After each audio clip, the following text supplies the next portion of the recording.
ಆತ್ಮೀಯ ಪುಟ್ಟೇನಹಳ್ಳಿ ಗ್ರಾಮಸ್ಥರೇ ಮತ್ತು ನನ್ನ ಜೊತೆಯಲ್ಲಿ ಓದಿದ್ದಾರಂತ ರಾಮಕೃಷ್ಣಪ್ಪ ಅವರೇ ಮತ್ತು ಈ ದೇವಸ್ಥಾನಕ್ಕೆ ಅತ್ಯಮೂಲ್ಯವಾಗಿ ಬಹಳ ಕಷ್ಟಪಟ್ಟು ಬಹಳ ಶ್ರಮಪಟ್ಟು ದೇವಸ್ಥಾನಗಳನ್ನು ಕಟ್ಟಿರುವಂಥ ನಮ್ಮ ಪ್ರತಾಪ್ರವರೇ ಮತ್ತು ಅಶೋಕ್ನವರೇ, ನಮ್ಮ ರಾಮಲಿಂಗಪ್ಪ ಅವರೇ, ರಾಮಚಂದ್ರ ವೆಂಕಟರಮಣಪ್ಪನವರೇ, ನಮ್ಮ ಪೆದ್ದಣ್ಣವರೇ, ಅವ್ರ ಮಗ ಲೀಡ್ರು ಅಂತ ನಾನು ಕರೆಯೋದು ಅವನೇ. ಎಲ್ರಿಗೂ ಒಂದೇ ಹೇಳಬೇಕು, ಯಾವತ್ತೇ ಆಗಲಿ ಮನುಷ್ಯನಿಗೆ ಐಶ್ವರ್ಯ ಬೇಕಾದಷ್ಟು ಕೊಡ್ತಾರೆ. ಪ್ರತಾಪ್ಗಿಂತ ಇನ್ನೂ ಹೆಚ್ಚು ಸಾವಿರಾರು ಕೋಟಿ ಸಂಪಾದನೆ ಮಾಡಿದ್ರು ಬೇಕಾದಷ್ಟು ಜನ ಈ ಕರ್ನಾಟಕ ರಾಜ್ಯದಲ್ಲಿ ಇದ್ದಾರೆ. ಆದರೆ ಈ ಒಂದು ಸಣ್ಣ ಮಲನಾಯಕನಹಳ್ಳಿ ಪಂಚಾಯತಿಯಲ್ಲಿ ಒಂದು ಸಣ್ಣ ಹಳ್ಳಿ, ಅದು ಬಡವರ ಹಳ್ಳಿ, ಇದು ಬಡವರ ಹಳ್ಳಿ ಅಂತ ಪುಟ್ಟೇನಹಳ್ಳಿಯಲ್ಲಿ ಈ ದೇವಸ್ಥಾನಗಳನ್ನ ಕಟ್ಟಿ ಸ್ಮಶಾನವನ್ನ ಶುದ್ಧೀಕರಣ ಮಾಡಿ ನಿಜವಾಗ್ಲೂ ಪ್ರತಿಯೊಬ್ಬರ ಬಡವರಿಗೂ ಸ್ಪಂದಿಸಿ ನನಗೂ ಹೇಳ್ದ ಒಂದ್ಸಲಿ, ಸ್ವಾಮಿ ಯಾರಾದ್ರೂ ಬಡವರು ಇಲ್ಲಿ ನಾನು ಬೇಕಾದ ಸಹಾಯ ಮಾಡ್ತೀನಿ ಅಂತ.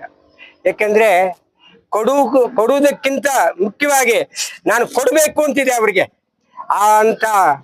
ಇಂಥ ಮಹಾನುಭಾವರೆಲ್ಲ ದೇಶದಲ್ಲಿ ಇದ್ರೇನೆ ಮಳೆ ಬರೋದು, ಬೆಳೆ ಆಗೋದು, ಎಲ್ಲರೂ ಕೂಡ ಬದುಕೋಕ್ಕೊಂದು ದಾರಿ. ಯಾಕಂದ್ರೆ ದುಡ್ಡು ಯಾವತ್ತೂ ಶಾಶ್ವತವಿಲ್ಲ, ಯಾರ ಹತ್ರ ಕೂಡ ದುಡ್ಡು ಎಂದೂ ಇರಲ್ಲ. ಪ್ರತಿಯೊಬ್ಬರ ಹತ್ರ ಕೂಡ ಕೋಟಿಗಳು ಬರುತ್ತೆ, ಕೋಟಿಗಳು ಹೋಗುತ್ತೆ. ಆದ್ರೆ ಒಂದ್ ಕಾಲದಲ್ಲಿ ಒಬ್ಬರ ಕಾಲದಲ್ಲೇ ದುಡ್ಡಿರೋದು, ಎಲ್ಲ ಅವ್ರ ಮಕ್ಕಳ ಕಾಲದಲ್ಲೂ ದುಡ್ಡಿರಲ್ಲ. ಆಗ ನಮಗೆ ಯಾವಾಗ ದೇವರು ಕೊಡ್ತಾನೆ ಆವಾಗ ಕೊಡುವಂತ ಮನಸ್ಸನ್ನು ಇಟ್ಕೊಂಡಿದ್ದವರಿಗೆ ನಿಜವಾಗ್ಲೂ ಖಂಡಿತ ಒಳ್ಳೇದಾಗುತ್ತೆ. ಪ್ರತಾಪ್ ಇಷ್ಟೇ ಅಲ್ಲ, ಇನ್ನೂ ಹೆಚ್ಚಿಗೆ ಬೆಳೀತಾರೆ, ಅದ್ರಲ್ಲಿ ಎರಡನೇ ಅನುಮಾನ ಇಲ್ಲ. ಜೊತೆಗೆ ಗ್ರಾಮಸ್ಥರು ಎಲ್ಲರೂ ಕೂಡ ಅವ್ರಿಗೆ ಸ್ಪಂದಿಸಿ, ಯಾಕೆಂದ್ರೆ ಪ್ರತಿಯೊಬ್ರು ಕೂಡ ಸಹಾಯ ಮಾಡುವಂತ ಶಕ್ತಿ ಸಿಗಲ್ಲ, ಎಲ್ರಿಗೂ ಬರಲ್ಲ, ಮನಸ್ಸು ಬರಲ್ಲ. ದುಡ್ಡಿದ್ರು ಕೂಡ 100 ರೂಪಾಯಿ ಜೊತೆಗೆ ಇನ್ನೊಂದು 100 ರೂಪಾಯಿ ಹಾಕಿ ಬಂಡಲ್ ಮಾಡೋಣ ಅಂತ ಆಸೆ ಪಡ್ತಾರೆ ಹೊರತು 100 ರೂಪಾಯಿ ನನ್ನ ಹತ್ರ ಇದೆ 90 ರೂಪಾಯಿ ಖರ್ಚು ಮಾಡಿಬಿಡೋಣ ಅಂತ ಯಾರು ಆಸೆ ಪಡಕ್ ಹೋಗಲ್ಲ. ಇಂಥ ಸಂದರ್ಭದಲ್ಲಿ ಇಂಥ ಒಂದು ಬಡ ಹಳ್ಳಿಯಲ್ಲಿ ಅವರು ಸೇವೆ ಮಾಡ್ತಾ ಇರೋದು ಬಹಳ ಸಂತೋಷನೀಯ. ಜೊತೆಗೆ ಸಾಯಂಕಾಲ ನಮ್ಮ ಜನಪ್ರಿಯ ಶಾಸಕರು, ಅಭಿವೃದ್ಧಿಯ ಹರಿಕಾರರು ಹೆಚ್ಚಿನ ತಾಲೂಕು ಬಗ್ಗೆ ಗಮನ ಇಟ್ಕೊಂಡು ನಾನು ಬರಲೇಬೇಕು ಅನ್ನೋ ಒಂದು, ನಾನು ಬಡವರ ಸೇವೆ ಮಾಡಬೇಕು ಅಂತ ಬಂದಿರುವಂತ ನಮ್ಮ ಸಮೃದ್ಧಿ ಮಂಜಣ್ಣ ಅವರು ಸಾಯಂಕಾಲ ಬರ್ತಾರೆ. ಈಗಾಗಲೇ ಈ ಗ್ರಾಮಕ್ಕೆ 2 ಸಲ 1 ಲಕ್ಷ ರೂಪಾಯಿ ಕೊಟ್ಟು ಇದು ಮಾಡಿದ್ದಾರೆ. ಆಲಂಗೂರು ಶ್ರೀನಿವಾಸ ಕಾಲದಲ್ಲಿ ದೇವಸ್ಥಾನದ ರಿಪೇರಿಗೆ 25,000 ರೂಪಾಯಿ ನಾನು ಆರಾಧನಾ ಕಮಿಟಿ ಅಧ್ಯಕ್ಷರಾಗಿದ್ದಾಗ ಅದನ್ನ ಕೊಟ್ಟಿದ್ದಾರೆ. ಆಲಂಗೂರು ಶ್ರೀನಿವಾಸ ಅವ್ರನ್ನ ಎಂದೂ ಮರೆಯಂಗಿಲ್ಲ ನಾವು. ಯಾಕೆಂದ್ರೆ ಅವ್ರಿಗೆ ಈ ಪುಟ್ಟೇನಹಳ್ಳಿ ಮೇಲೆ ಬಹಳ ಅಭಿಮಾನ ಆಲಂಗೂರು ಶ್ರೀನಿವಾಸ್ಗೆ. ಅಂತ ಒಂದು ಸಂದರ್ಭದಲ್ಲಿ ಒಳ್ಳೆಯ ಸೇವೆ ತಗೊಳ್ಬೇಕು. ಜೊತೆಗೆ ನೀವು ನಮ್ಗೇನು ಮಾಡಿಲ್ಲ ಅಂತ ಹೇಳೋದಕ್ಕಿಂತ ನೀವು ಕೇಳಿ ಸಹಾಯ ಪಡಿಬೇಕು. ಈಗ ರಾಮಕೃಷ್ಣಪ್ಪ ಅವ್ರನ್ನ ಕರೆದ್ರೆ ಮಾತ್ರನೇ ಬರೋದು, ಕರೀದೇ ಇದ್ರೆ ಅವರು ಬರೆಯಕ್ಕೆ ಹೋಗಲ್ಲ. ನಾವು ಕರೆದು ನೀವು ಅವ್ರ ಹತ್ರಕ್ಕೆ ಹೋಗಿ, ಈಗ ನೋಡಿ ಮಲ್ಲೇಶ್ ಬಾಬುನ ಕರ್ಸ್ಕೊಂಡಿದ್ದೀರಾ, ಸನ್ಮಾನ ಶ್ರೀ ಮಲ್ಲೇಶ್ ಬಾಬು ಹತ್ರ ಯಾವ ತರ ಅನುದಾನ ಬೇಕೋ ಅನುದಾನ ತಗೊಳ್ಳಿ. ನಮ್ಮ ಜನಪ್ರಿಯ ಶಾಸಕರು ಸಾಯಂಕಾಲ ಬರ್ತಾರೆ, ಏನ್ ಬೇಕೋ ತಗೊಳ್ಳಿ. ಜೊತೆಗೆ ಈಗಾಗಲೇ ಡೈರಿ ನಮ್ಮ ಕಾಡೇನಹಳ್ಳಿ ನಾಗರಾಜ್ ಅವರಾಗಿರ್ಬೋದು ಅಧ್ಯಕ್ಷನ್ ಮಾಡಿದ್ದಾರೆ, ನಮ್ಮ ವೆಂಕಟರಾಮಪ್ಪನ. ಪ್ರತಿಯೊಂದೂ ಕೂಡ ಕಟ್ಟಡ ಬೇಕು ಅಂತ ಈಗಾಗಲೇ 2 ಸಲ ಕೇಳಿದ್ದಾರೆ. ನಾನು MLA ಅವರು ನಾನು ವೈಯಕ್ತಿಕವಾಗಿ 2 ಲಕ್ಷ ಕೊಡ್ತೀನಿ ಅಂತ ಮಾತು ಕೊಟ್ಟಿದ್ದಾರೆ ಅವರಿಗೆ.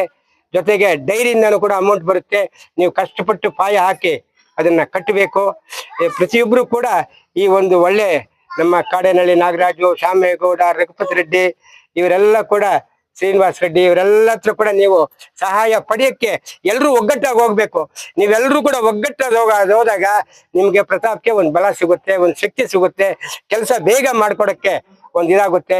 ಯಾಕಂದ್ರೆ ಈ ಪಂಚಾಯತಿ ಅಷ್ಟು ಸುಲಭವಾದ ಪಂಚಾಯತಿ ಅಲ್ಲ. ಒಬ್ಬ ಜಿಲ್ಲಾಧಿಕಾರಿ ಆಗಿರುವಂತ ಪಂಚಾಯತಿ, ಒಬ್ಬ ಸರ್ಕಾರದ ಒಂದು ಉಪಕಾರ್ಯದರ್ಶಿ ಆಗಿ ರಿಟೈರ್ಡ್ ಆಗಿದ್ದವರು, KEB ನಲ್ಲಿ ದೊಡ್ಡ ಅಧಿಕಾರಿ, ಸ್ಟೇಟ್ ಲೆವೆಲ್ ಒಬ್ಬ ಅಧಿಕಾರಿ ಅಂತ ನಾಗರಾಜ್ ಅವರು, ಇವರಂತ ಬೆಳೆದಿರುವಂತ ಒಂದು ಪಂಚಾಯತಿ ಇದು. ನಮ್ಮ ಮುನೇಗೌಡರು ಅವರೆಲ್ಲ ಮಂಡಲ್ ಪ್ರಧಾನ ಆಗಿದ್ರು, ಕೋದಂಡರಾಮಯ್ಯನವರ, ವಿರೂಪಾಕ್ಷಪ್ಪನವರು ಗೊತ್ತಾ, ಇನ್ನು ಮುನೇಗೌಡ, ರವಣಪ್ಪ, ದೊಡ್ಡರಾಮಪ್ಪ, ಇವರೆಲ್ಲ ಕೂಡ ಒಳ್ಳೆ ಸೇವೆ ಮಾಡಿ ಬೆಳೆಸಿದ್ದಾರೆ ನಮ್ಮನ್ನ. ಇವತ್ತು ನಾವು ಅದನ್ನ ಬೆಳೆಸ್ಕೊಳಕ್ ಹೋಗ್ಬೇಕು. ಯಾರು ಕಾಲಿಡಿಬೇಡ್ರಿ, ಕಾಲು ಎಳಿದೆ ಪ್ರತಿಯೊಬ್ರು ಕೂಡ ಸೇವೆ ಮನೋಭಾವವನ್ನು ಇಟ್ಕೊಂಡು ಯಾರು ಮುಂದೆ ಹೋಗ್ತಾರೋ ಅವರನ್ನು ಬೆಳೆಸಕ್ಕೆ ಪ್ರತಿಯೊಬ್ರು ಕೂಡ ಆಸೆ ಪಡ್ರಿ. ನೀವು ಯಾರೇ ಆಗ್ಲಿ ಪ್ರತಾಪ್ ಬೆಳೀತಾ ಇದ್ದಾನೆ, ಬೆಳೀಬಾರದು ಅನ್ನೋ ಒಂದು ಉದ್ದೇಶ ಯಾರು ಇಟ್ಕೋಬೇಡಿ, ಅವನ್ನ ಬೆಳೆಸಿ ಬಿಡಿ. ಏನ್ ಬೇಕಾದ್ರೂ ನಿಮಗೆ ಮುಂದೆ ಸಹಾಯ ಮಾಡುವಂತ ಶಕ್ತಿ ಕೊಡ್ತಾ ಇದ್ದಾನೆ ಪ್ರತಾಪ್ಗೆ. ನೀವು ಕೂಡ ನೋಡಿ, ರಾಮಕೃಷ್ಣಪ್ಪ ಅವರು ಒಳ್ಳೆ ದೊಡ್ಡ ಅಧಿಕಾರ, ಅವ್ರು ಸಣ್ಣ ಅಧಿಕಾರ ಅಲ್ಲ. ನಿಮ್ಗೆ ಸ್ವಲ್ಪ ಜನ ಗೊತ್ತಿಲ್ವೇನೋ, ನಾನು ಒಂದ್ಸಲಿ ಹೋಗಿದ್ದೀನಿ, ಅವ್ರಿಗೆ ದೊಡ್ಡ ಅಧಿಕಾರ ಗೊತ್ತಾ, ಒಂದು ಜಿಲ್ಲಾ ಅಧಿಕಾರಿಯಾಗಿ ಅವ್ರು ರಿಟೈರ್ಡ್ ಆಗಿದ್ದಾರೆ. ಅವ್ರನ್ನೆಲ್ಲ ಉಪಯೋಗಿಸ್ಕೊಳ್ಳಿ. ಅವರ ಸಜೆಷನ್ನು, ಒಬ್ಬ ಮಾರ್ಗದರ್ಶನವನ್ನ ತೆಗೆದುಕೊಂಡು ಎಲ್ಲರೂ ಕೂಡ ಸೇವೆ ಮಾಡಿ. ಸಾಯಂಕಾಲ ನಮ್ಮ ಜನಪ್ರಿಯ ಶಾಸಕರು ಬರ್ತಾರೆ, ಕಾಡನಹಳ್ಳಿ ನಾಗರಾಜ್ ಅವ್ರು ಬರ್ತಾರೆ, ಸಾಮೇಗೌಡರು ಬರ್ತಾರೆ, ನಾರಾಯಣ ನಮ್ಮ ಲಕ್ಷ್ಮಯ್ಯ ಆಗ್ಲಿ, ನಮ್ಮ ಇವರೆಲ್ಲ ರಾಮಲಿಂಗಾರೆಡ್ಡಿ ಇಂಥವರೆಲ್ಲ ಇನ್ನೂ ದಂಡಿಯಾಗಿದ್ದಾರೆ. ಆದ್ರೆ ಎಲ್ಲರ ಸಹಕಾರ ಪ್ರತಾಪು ತಗೋಬೇಕು ಒಳ್ಳೆತನದಿಂದ. ಅವ್ರನ್ನೆಲ್ಲರನ್ನು ಕೂಡ ಅವರ ಮಾರ್ಗದರ್ಶನ ತಕೊಂಡು ನೀನು ಮುಂದುವರ್ಸು, ನಿನ್ಗೆ ಇನ್ನೂ ದೇವರು ಒಳ್ಳೇದ್ ಮಾಡ್ತಾರೆ, ಇನ್ನು ದೊಡ್ಡ ದೊಡ್ಡ ಅಧಿಕಾರ ಸಿಗುವುದ್ರಲ್ಲಿ ಅನುಮಾನ ಇಲ್ಲ ಅಂತ ಹೇಳಿ ಈ ಸಮಯದಲ್ಲಿ 4 ಮಾತಾಡಕ್ಕೆ ಅವಕಾಶ ಕೊಟ್ಟಿರ್ತಾರೆ. ನಿಮ್ಮೆಲ್ಲರಿಗೂ ಕೂಡ ಜೈ ಹಿಂದ್, ಜೈ ಕರ್ನಾಟಕ.